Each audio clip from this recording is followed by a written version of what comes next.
বন্ধুরা, একটা নতুন অভিজ্ঞতার শিকার হইলাম আমরা। তিস্তা ব্রিজে আসে তিস্তা ব্রিজে আসে আমরা পুলিশের হাতে পড়ে গেছি।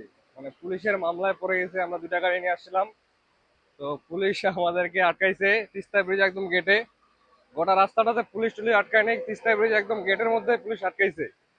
আর পুলিশ আটকানোর পর ভাই মামলা খাই গেছে একটা গাড়ির।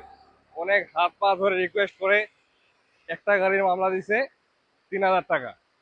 জীবনে প্রথম বাইকে বাইকে কোথাও আমরা ঘুরতে যাই মামলা খাইলাম, ওখানে ভিডিওটা করা হয় নাই, কারণ ভিডিও করলে আবার 3,000 টাকা বেশি বাড়া দিত। তো বিশ্বাস করেন, একটা অন্যরকম একটা অভিজ্ঞতা। ল্যান প্রথমের অভিজ্ঞতা, বাইক কেনার পর প্রথম মামলা। মামলা খায় কেমন লাগলো?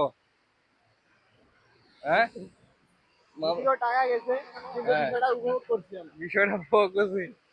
বিশ্বাস করেন, এক একজন কাকে 5,000, 10,000, 15,000 করে মামলা দিচ্ছে। আমরা হাত পা ধরে স্টুডেন্ট স্টুডেন্ট বলে বলে কয়ে 3,000 টাকা মামলা করাইছি। ভাইরে ভাই, প্রচুর সমস্যার মধ্যে পড়ে গেছি আমরা। 3,000 টাকা দিয়ে 5 জনে ঢুকলাম কে আছে বলেন না, কে আছে? আমি একটু 3,000 টাকা দিয়ে আমরা 5 জনে ঢুকলাম তিস্তা ব্রিজে। তার মানে একজন করে 6,600 টাকা করে টিকিট পড়ে গেছে খরচ। জানেন, বেড়ে যায়, পার পার্সন খরচ পার আমাদের পার্সন 600 খরচ টাকা। 600 টাকা। দুটো মানুষ যেখানে ফ্রি আসে ঘুরে যায়, হ্যাঁ, আমরা মামলা খাই। আমরা মামলা খাই ঢুকলাম এই তিস্তা ব্রিজ ঢুকার দেখার জন্য।